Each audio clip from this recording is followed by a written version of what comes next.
It's Grow the Heck Up. Yo, what's up? It's your boy John Keith. What's poppin', man? It's your brother Illuminate, aka the Blessed Coast Secret, man. Yo, what's going on? This is Ruslan from King's Dream Entertainment. What it do, what it is, it's your man Triple D, aka Dayton, representing God over money in the Menace movement. And you're now tuned in to CHH Today Sports.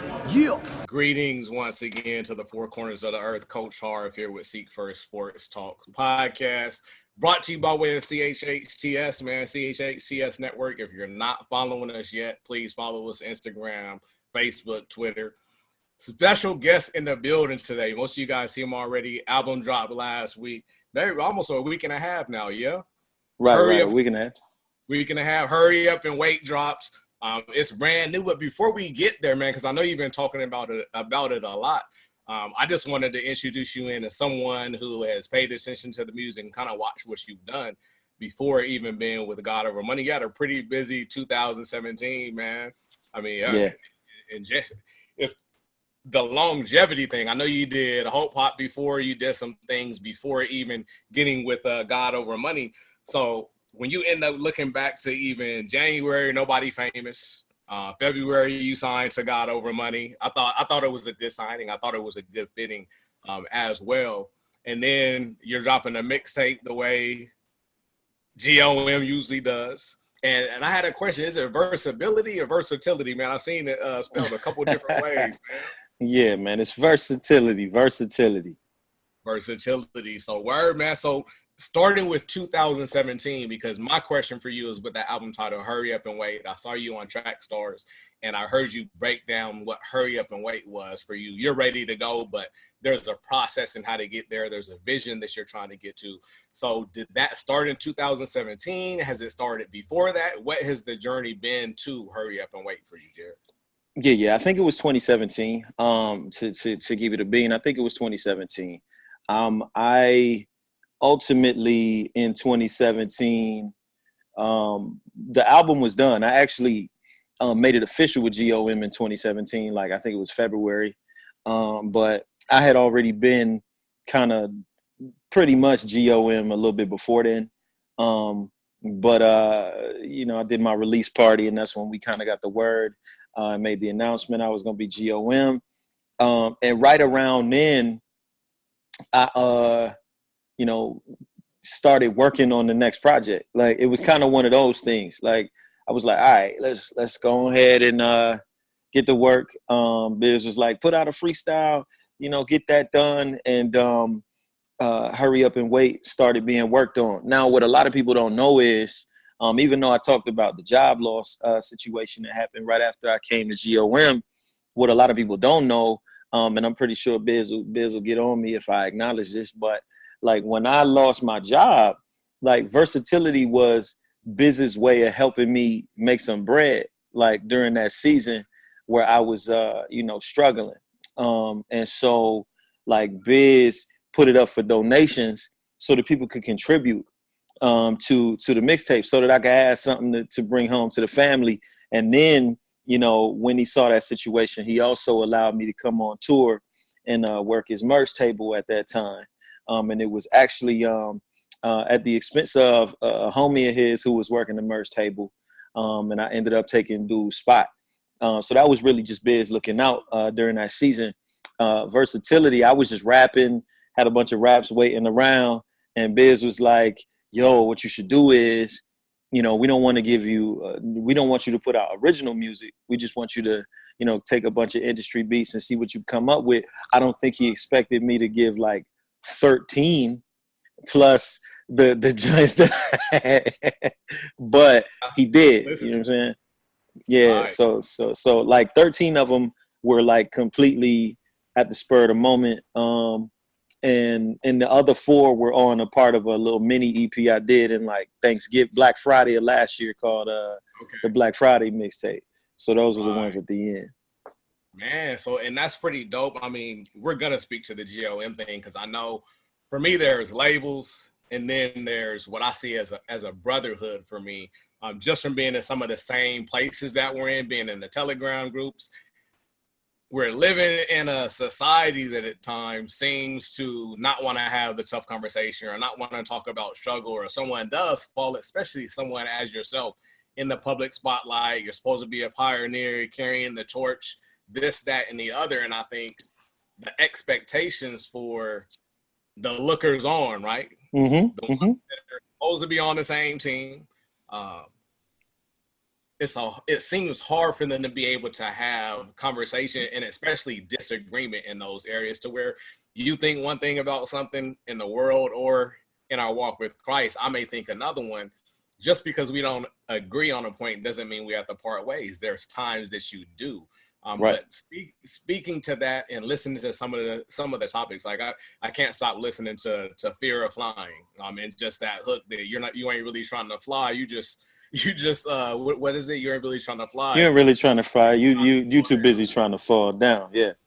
And that speaks to many things to me, to where someone that does fall, that has some kind of following, I don't really see a lot of the necessarily the love from the lookers on. And I'm talking about those on Twitter and Facebook. But I think it's important for all artists, even athletes, being someone that played minor league baseball, when tasting of the world that you're tasting of while being kingdom minded, there's things that are going to come your way. So if that is something that you can speak to, you talked about Biz, knowing a personal situation in your life where you were, needed help financially. The mixtape comes out, which was fire. I got it, still listening to it. But not only did you put 13 into it, you put your heart and soul into it, but you had a brother that was willing to use his platform in a sense to help you out. Right. Going back to 2017 or whenever you met Bizzle, anyone else, Dayton, I used to see Dayton bigging you up sometimes on social media and stuff. Right.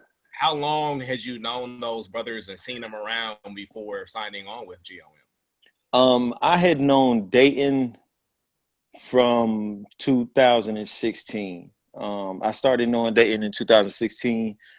Shortly after I came over and was a Rapzilla freshman.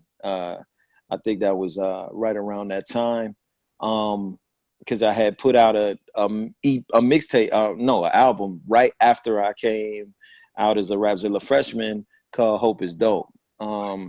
And there was a record on there called Crown Full of Thorns that had Mickey Fax on it.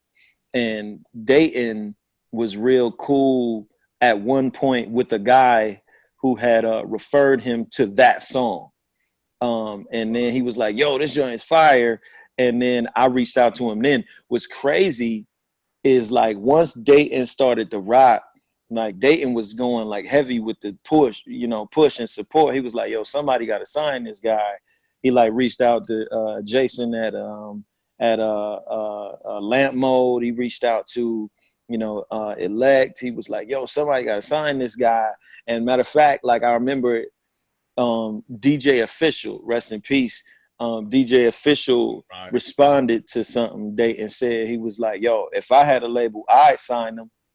You know what I'm saying? Like, and this was, and at that time, he was, the reference that he had was when I was on the secular side, when I had music that I was cursing on.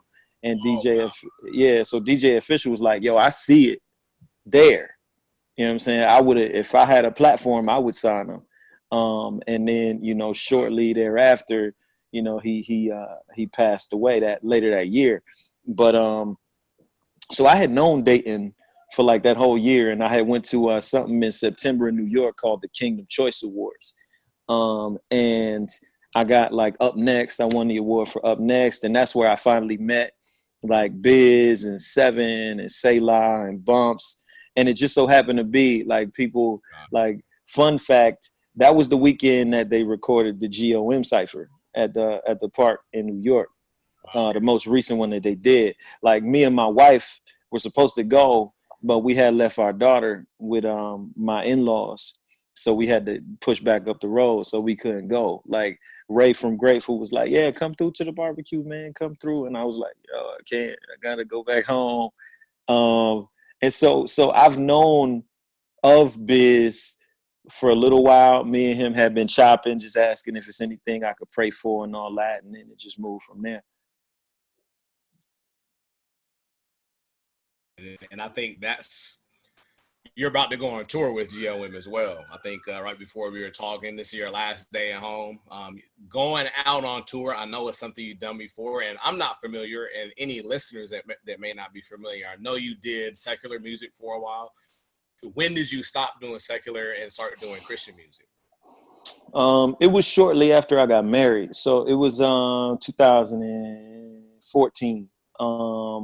As a matter of fact, it was probably a little bit before, like right after I got married. I had this project that I had been working on, a secular project. I was like, yo, this is going to change my life. It's going to change me and your life. I was looking at my wife all in the eyes like, it's going to change our lives. And she, then I started to get pricked to do youth ministry. And I wasn't trying to hear that. Any prior church background before that?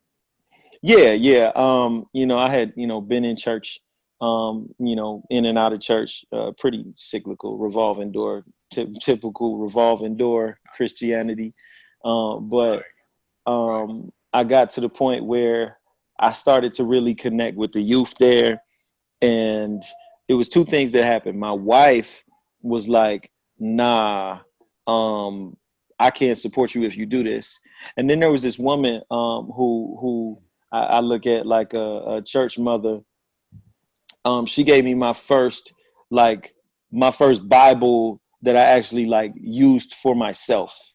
Like, you know, everybody, you know, sometimes you get the hand-me-down Bibles. You know, people are like, oh yeah, youth Bible, and you only bring it out for like vacation Bible school or something like that. But like we were in Bible study. Yeah, like me and the wife was in Bible study one time, and like we were looking at these scriptures and people was flipping through the Bible and going through all these books. And I was like, yo, how they get into these books so fast? Like, how is this like what's happening? And then I'm like, yo, this book is before this book and this book is for this one. And she was like, yeah, because it's out of chronological order. And I was like, why you can't, like, don't they have a chronological Bible so I can see like the order of this stuff? You know what I'm saying?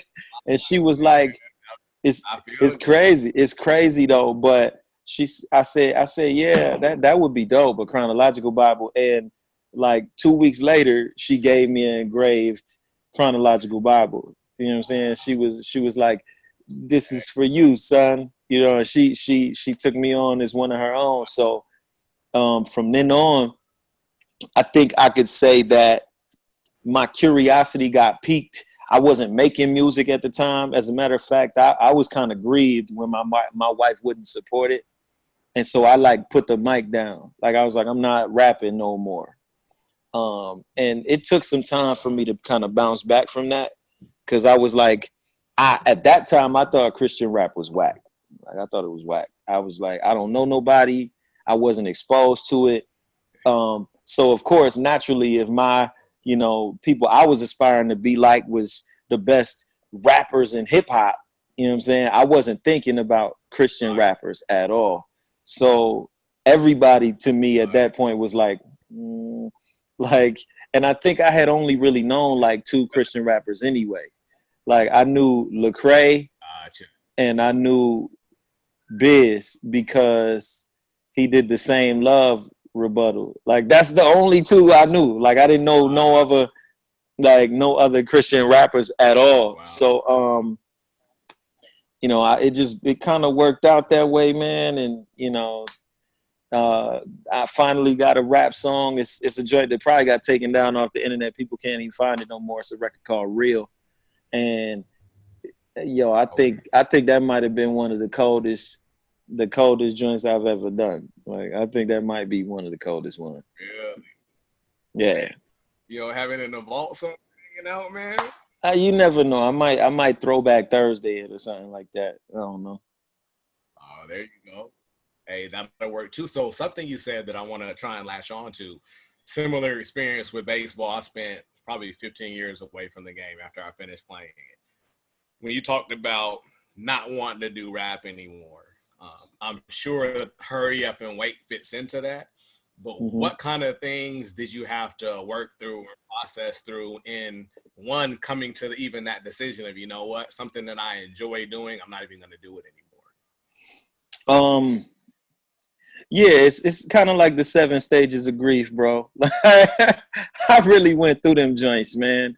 And deep down, what I had to cling to was just the idea that, like, for one, once I started to take Christ seriously and God seriously in my walk and in art, I was like, I just don't want to be, disingenuous. I don't want to be somebody that's saying a bunch of Christianese line item words. I wanted to make sure that if I was going to do it, it was going to be me and it was going to be prompted by the Holy Spirit. And I kind of at that point, especially when you get like renewed in your faith, after you done backslid for a long time, you kind of be like, yo, let me cut everything off that don't look nothing like.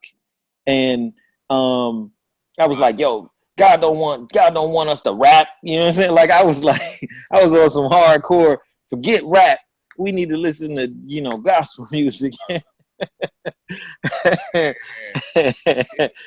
was a struggle, man, but I just knew, like, after time, God was like, look, I have you for a particular season. I had you in this place learning what I needed you to learn so that you could bring this back to people that need it. You know what I'm saying? Like, because I was never over the top, you know what I'm saying? Like in the raps that I was doing on the secular side, people would say I was conscious, if you will. But I was also a little lewd, though. I wasn't completely conscious. But to come to that point where I was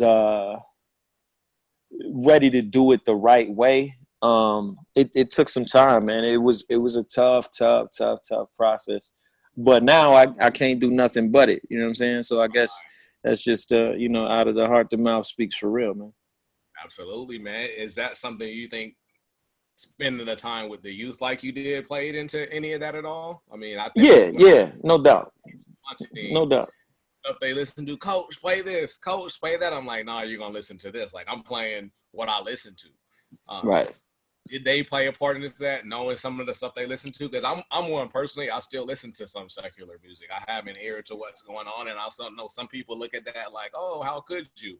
And they went to see Avengers last week. Exactly. Right. They went to see Avengers. To me, it's the same thing, and I get when they jump out the window what they're trying to say, but I think that's something, if the youth played a part in that, I mean, the way I look at it, I want to pass something on to them that's going to be useful for when they're where I'm at.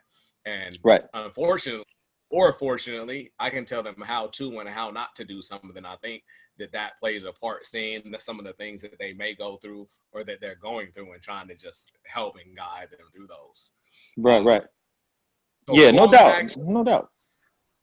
So going back to the touring before even doing that. So as far as I know, you live in Virginia. Have you always lived there?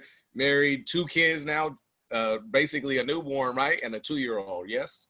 Yeah, man. 2-year-old, about to be 3 in September, man. And 5-month-old, man. Like, as a matter of fact, my son turned 5 months when the album dropped.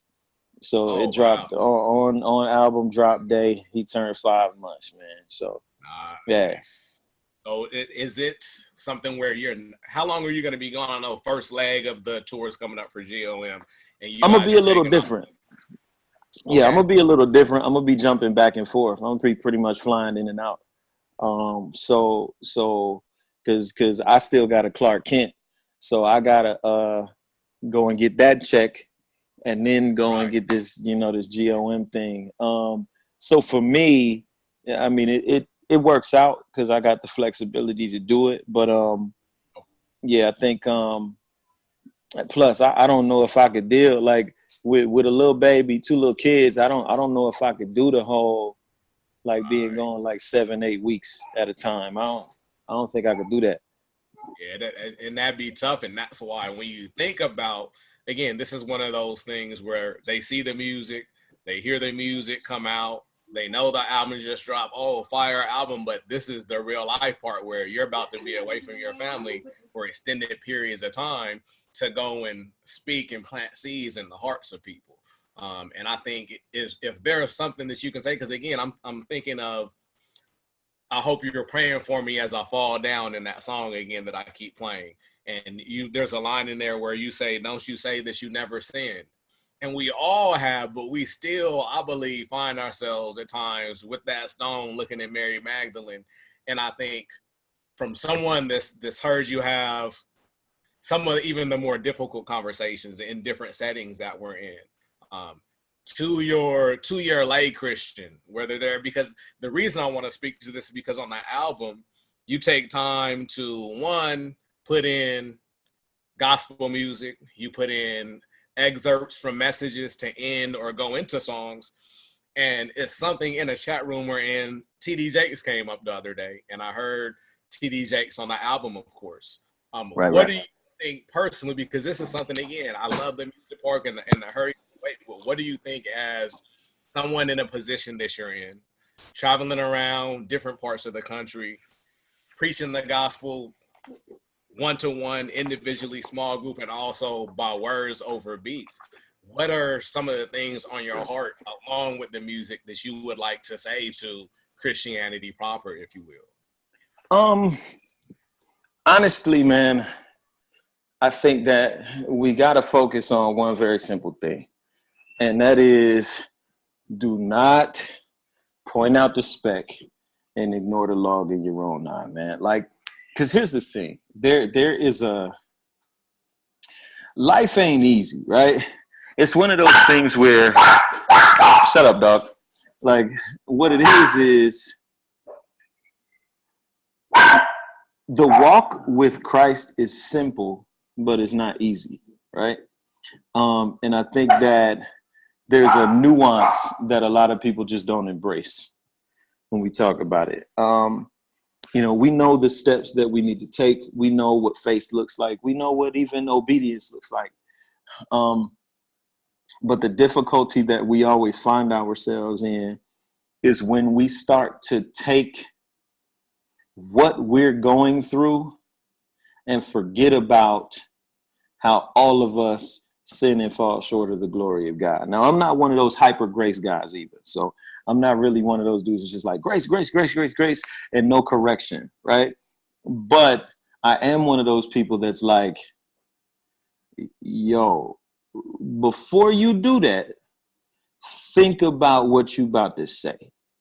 You know what I'm saying? Think about what you're about to try to imply. Think about what you're projecting before you open your mouth. Because there's a lot of nonsense talk, man. It's a lot of nonsense talk, man.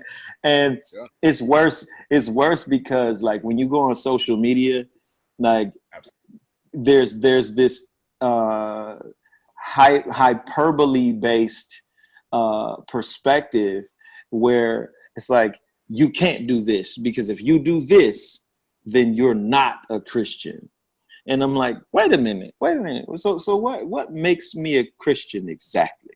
You know what I'm saying? Like, because if you're going to do that, like, the only difference between a fan and a popular artist is that fans' public lives are something that most people aren't interested in, right? And I don't say that to be harsh.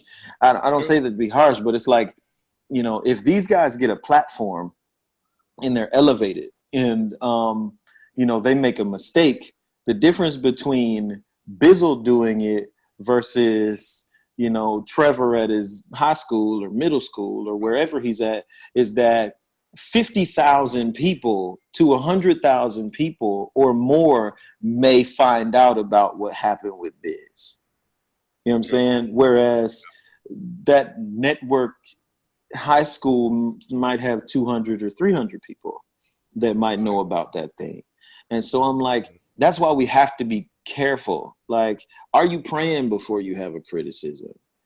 I'm saying, like, what are you thinking about that causes you to feel like your opinion on the matter is like so important that you have to share it with anybody outside of God? right? Like, I mean, and you know, that's just me. That's just me. Don't get me wrong. Like, because I be chopping. Sometimes I be having some things to say, but I also, if you could only imagine, like the things that I don't say, the things that I have to withhold myself from saying because I know how it could be perceived. You know, Right. so And I think that's another issue where when you're dealing with perception, I mean, everyone has their own perspective, everyone has their viewpoint, but what I heard you say was being swift to hear and slow to speak, and it's amazing how those principles really do speak. Even a soft answer turning away wrath. Social media gives you that illusion of I can say whatever I want to whoever I want to say it to, and it's different at the end of the day when you're face to face with someone, number one. fact. But just as you said, I guarantee if people were honest, there's been times I responded on social media without praying. There's things I haven't responded to and still don't even want to because I'm like, man, I don't even know how to navigate this, right? So you guys are spending time on the road together. You guys are about to be doing it on tour as well. Sure, it takes place, but that's me assuming, right? There's a lot of people that end up gathering together and they don't really get into anything. Do you guys spend any kind of devotional time together when you guys are there, prayer, reading? I'm sure it happens because I know how you guys get down, but for those that don't know, what are some other things after the show, before the show, when you guys are having two in the morning eating breakfast dinners? Yeah. I think there's always a conversation that takes place, man. I think there's always conversation that takes place. Sometimes it's useless conversation, but sometimes it's very edifying conversation. And like, I think that that is where the bonds are built. Like, that is where iron sharpens iron. You know what I'm saying? Like, it's on tour because most of us are family guys. You know what I'm saying? We got families that we go home to. So when we're on tour, it's kind of like being in the foxhole, you know what I'm saying, with somebody you going to war with. So you grow and you learn about people through those seasons. And so for me, like, I had a chance to learn who these guys are outside of a chat room in person, you know, and I think that's critical for the Christian walk. You know what I'm saying? I think it's critical for you to actually do life with people. Like the perception piece, you know, that sound cool, but like at the end of the day, like, you have to live, you have to see how these people are in their highs and their lows, you know, so that you know what burden to bear. You know what I'm saying? Like, I didn't come into GOM for anything other than the fact that it was a brotherhood. Like, I could have signed anywhere. Like, I had people approaching me from multiple labels in CHH and otherwise. Like, what it was about for me is I had been a part of labels where the artists were just artists and they didn't really communicate with each other. Gotcha. And this was one where it was like, oh no, they communicate with each other every day and all day. And always finding, you know, whether it be superficial things or serious things. Like, I know that, like, I was confirmed in my decision when I lost my job and everybody came around and went and rushed to support. You know what I'm saying? It was like, whatever you need, I got you. Right. You know, and you know, same with everybody else who was going through what they were going through. So it made sense to me. Right. And I think there's, again, you spoke to something where here's a part where you guys don't live next door to each other. You don't live in the same neighborhood. This is a place where social media is a good thing. You know, we have biblical examples where with Joseph, where you meant it for good, you meant it for evil, Right. God meant it for good. It's Right. what you use it for. If you have that brotherhood and you can get on the phone with Biz, that's something good that you can FaceTime them. You can hit them up on Telegram. I think that's important, and I think people undervalue it. I think people a little bit older than me, so I think listening to the album, you were born in 85, so I'm 10 years older than you. I was born in 75. And what I seem to have noticed is that we differ in those ways to where my parents don't think that you can get to know someone over the internet no matter what. Oh, you don't know who they are. You haven't seen them. And I get it to a certain point. But at the same time, I'm like, well, hold on. Even the CHHTS thing we're doing with Voss and Jimmy, that just, it happened from us connecting, and next thing you know, we're here. So I think that plays a huge part and a vital part where it's not just someone in your neighborhood. It's not just the four corners of your church or even your neighborhood, but it ends up being the four corners of the earth, as it were. Right, my fault. Oh, no worries. All good, man. So going back to the tour thing and leading up. So when you guys are going on tour, how long are you guys going to be touring this time through? Oh man, I don't even know the end date. I know that there's at least 8 weekends that will be active. Okay. I don't know if there are other dates that'll be filled in between those times, but I'm not sure. Gotcha. And as I see you guys even on social media, if you guys still booking, so that's another city pops up on the radar. That's more for you as well. So I mean, I think that's something to think about for any of the listeners. If you know that any of GOM, any of the other labels reach, when they're in your towns and in your cities, come support these brothers, man. Come support it. They're doing this.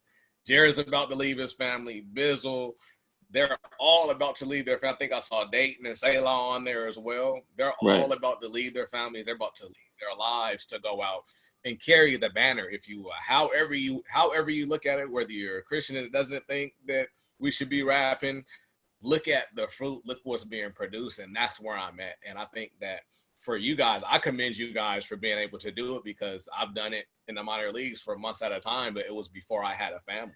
I can't think of what it would be away from my family for multiple weekends and sometimes not coming home. So again, commend you guys for that, man. And before we go, man, I definitely have to take a quick detour, because one thing that happens in one of the chats we're on Telegram is a lot of sports talk. And through that, I know that you're a Laker fan, and my background is I grew up being a Showtime Lakers fan as well. Been born in 75, growing up in Southern California. So a lot has been said over the season, a lot gets said in the chats. I just want to know where Jered Sanders is with, one, LeBron being a Laker now.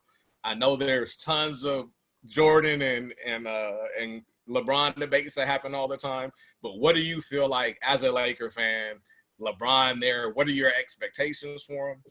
What do you see with the franchise now that they've moved over, man? I just know you're a sports guy too, so I had to touch it and ask. Expectations with LeBron being in LA. Honestly, I don't really have any. I think that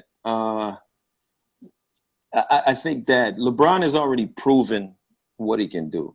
I think from my perspective, LeBron has established that he's one of the greatest players to ever play. I think he's established that he can still play the game at a high level. I think if he wins a championship in LA, more power to us. The rich get richer.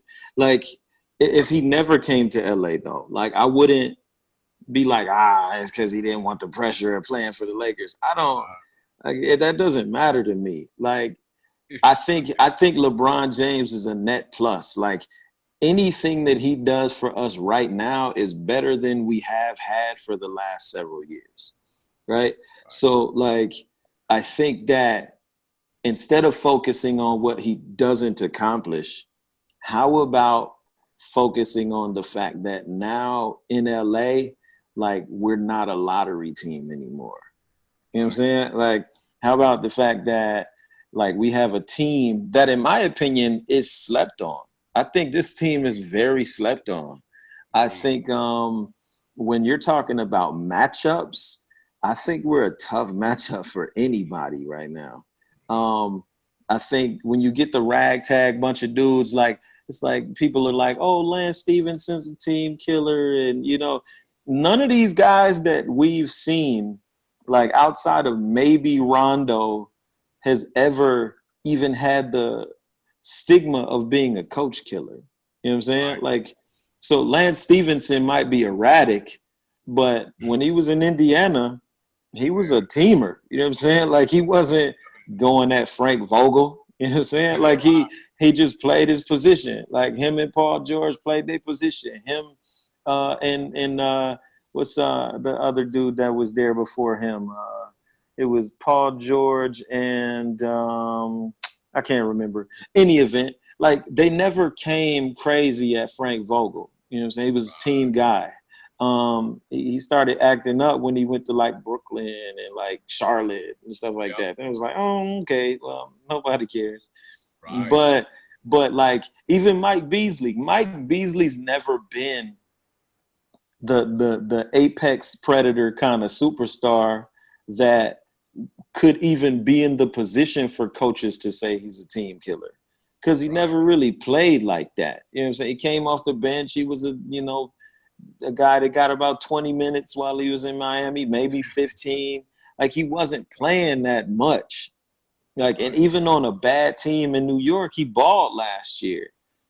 Rajon Rondo is one of the best passing guards in the history of the NBA.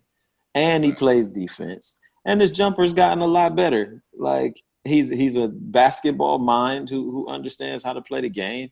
JaVale McGee, as much as people were calling him Mr. Shaqtin' the Fool, he seemed to be pretty good in Golden State. Like I'm just saying, like, so I think it's and Luke Walton was the assistant coach there 2 years ago. So him and JaVale have a relationship of some sort. Like, so in my opinion, I don't think that these pieces are random pieces. I think when it gets to the playoffs, you need guys that are going to make plays.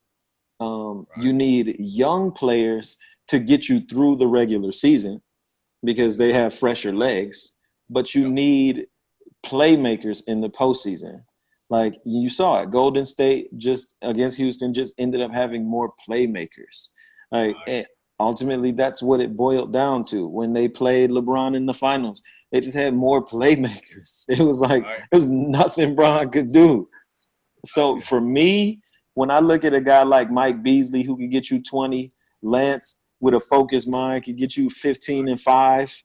You know, Rondo could still get you a double-double with assists and points. You know, JaVale could get you, 10 or 15-minute bursts of energy. And then LeBron can close the game, if he's got you close enough. He's got the talent to get you there. And these young guys, Josh Hart is a dog, man. Like Kyle Kuzma's a dog. Like Ingram is trying to be like, they're trying to turn him into the Scottie Pippen for LeBron, man. You can see. And as much as people hate Lonzo, they hate Lonzo because of his pops. Like Lonzo Ball is a good basketball player, bro. Yeah. Like he's a good basketball player with a broke jumper. And let's backpedal a little bit because the jumper to me is not severely broke. What I think happened is right. I think what happened though is he started the season really slow. And that was when the scrutiny was at an all-time high. So it drastically shifted people's perspective of the kind of basketball player that he is. Now, we saw him against Cleveland show up. We saw him against Boston show up. We saw him against Dame Lillard show up. Like, as the season progressed, Lonzo Ball started to show who he really is. Like, his dad just talked him up so much at the top of the season, people were like, boo, he missed the jumper. It's like, huh? Like, come on, man. Like he was easily one of the best. He was the best passing point guard out of all the rookies. He was the best. He was the best rebounding point guard out of almost every point guard in the league outside of Russell Westbrook. His defensive efficiency rating was actually very high. The only thing I think he really needed to focus on was, one, being able to knock down an open jumper. And two, being able to finish around the rim. And I think him putting on some weight is going to help him a lot with that. But yeah, like I think he's just a project player. I don't think he was ever going to be a day one superstar. I think he was a guy that had the talent, but it was going to take some time to cultivate it. You know what I'm saying? And I think that's where we at. Yeah. And it's like, if you look at Jason Kidd's rookie year, it was worse than Lonzo Ball's. if you look at Gary Payton's scoring as a rookie, he was horrible. Like he averaged like 7 points a game. Like can we really focus on the fact that those guys, the only difference is those guys didn't have a dad who was talking them up like he was better than the best point guards in the league.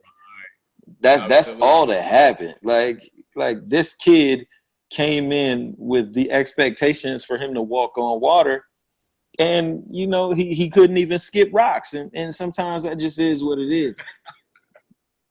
True. It is what it is, bro.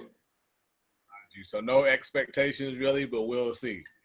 Yeah, I mean, I think for sure the Lakers are going to make the playoffs. The question is whether or not they're going to be, at best, they could be a 2 seed. At worst, I think they'll be like a 4 or 5 seed. I don't think they'll drop below 4 or 5. I think because I think they're better than a lot of teams already in the West. I think they're better than the Spurs. I think they're better than the Blazers. I think they're better than they're not better than OKC. Like right now, I don't think they are. Not yet. But you know, you never know. But I don't think they are right now. Especially with Robertson coming back. I think that they're right there with Utah. Like, so depending upon where Utah evolves into, depending on what Donovan Mitchell comes back looking like, they could probably be a 4. I think the Pelicans are going to fall back. I think the Rockets are going to regress, especially when you add Melo to a ball hogging team anyway.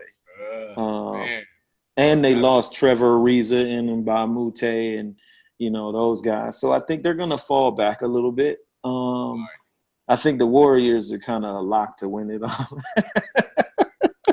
But I will say this, though. If by miracle the Lakers play the Warriors in the conference finals, it's not going to be as easy as people think it is. Like, it's not going to be as easy. I think the Warriors have too much chemistry, though, and I think that's what will make the difference. Yeah, and that's what I was going to ask, because I think back to, even though I thought they should have won it that year, I think it's the year Miami, the first year in Miami when they didn't win. It's like they needed that year to gel and come together, and then they rolled off a couple straight. But, I'm with you. For me, I was a Magic Johnson guy. I compare to LeBron to him all the time anyway. So I'm like, I'm going to enjoy watching him play in that building. Yeah. Have in my mind. So that's going to be interesting, man. So before we get out of here, man, hurry up and wait, man. It's out. Make sure you guys cop it if you haven't. Make sure you catch this brother on the road during the tour. Find out if he's in your city. Cop that album. Front to backer. And again, it's not gas for me. Sometimes I like a couple of tracks, and I actually hit Jered and was like, I want to talk about this one and this one. But the more I listened, man, it's not that you haven't been transparent before. You were very transparent, I felt, in this album from front to back. A lot of honest things, man. I just listened to, before I got out the car today, Rain on Me, and I heard that about your grandmother praying and stuff. It reminded me of my mom growing up hearing her pray. Mm-hmm. So that, in Hurry Up and Wait, in your own words, what is that to the listeners? Hurry Up and Wait, the project, the idea behind it, where you're at now, what it took to get there. I say it this way, you know, after I've probably explained it a couple times, like, right. What happens is, like, I got the title for the album before I had the album. So what I think happened is God tested me on it. You know what I'm saying? Like, the whole season was a test. I think if God gives me, like, an album called, like, Patience is a Virtue, I'm gonna retire. Like, I'm retired. Like, because I don't, bro. Because, like, everybody think they patient, so they got to be patient, man. Like, everybody thinks they have, like, poise until they have to be poised. And like, I thought I was patient. You know what I'm saying? I thought I was patient, and then I realized, like, nah, I got a long way to go, bro. Like, And Different that, pain in yeah. the Yeah, you know, it's like, you know, it's kind of the equivalent to like there's stepping on a Lego and then there's having a car run over your foot. Like they're both pain, but one is much more significant than the other one. You know what I'm saying? Like, and so I'm kind of like, word, I've had experiences, but I don't know if I want that experience again. You know what I'm saying? Like, granted, you know, whatever, you know, if it's God's will for me to go through it again, I just pray he don't give me an album title. I really do. Yo, if he does, man, I'm probably gonna take a hiatus. I'm gonna put it down. Yeah, real talk. Oh man, and well, I'm glad that you had it asked a few times for you to even dig a little bit deeper on what that is. And I think in the heat of all that, when the heat is turned up, when it's tough, if you can still set your face like Flint had talked about, and Isaiah, if you can stand in that situation, let's talk about Jeremiah. If you run with the footmen and they weary thee, how you gonna contend with horses, man? It's more less talking, more doing. I heard Ruslan say recently, but as you said, if you're being tested and you're to the point where, man, you know what, I don't want that experience again, I'm pretty sure you probably got the message in it, or you would have to go through it again. So I keep you, and you don't get a patience is a virtue type title, man. And I feel you there 100%, Jered. I really appreciate you taking the time, man. I know you're about to take off tomorrow, get you back to your family, but make sure you let everyone should be following him, Jered Sanders, on social media, but let them know where they can find you. Let them know where they can find your music. I know it's on all platforms, but I know you have some older stuff too. I don't know if you do a band camp or something like that with older stuff or not. Oh nah, man. All of my stuff is pretty much out there now. Jered Sanders. If you go to my IG bio, you'll see it's Jered, not Jared. So it's Jered Sander with an S at the end. Just follow me on Twitter, follow me on Instagram, follow me even on Facebook. I'm on Facebook all the time too. You know, all of my past projects, you know, Google me. I could probably give out the discography. Let's see. I got Daylight Savings Time. I had Hope is Dope. I had Black Friday. I had Nobody Famous. I had Versatility. I have Hurry Up and Wait, which came now. I got like 40 or 50 features out there. I got probably like 10 or 15 like Lucy's that's out there. My SoundCloud is soundcloud.com/Jered Sanders. Like I'm out here, bro. Like I'm out here. So, yeah, for real. If you don't know, please get familiar, man. He's with GOM now. He was putting out some dope music before. Again, Jered, I really appreciate you taking the time, brother. And I know I'm going to catch you on these Telegram streets out here. All right, word up, man. Appreciate you for taking out the time. Indeed, man.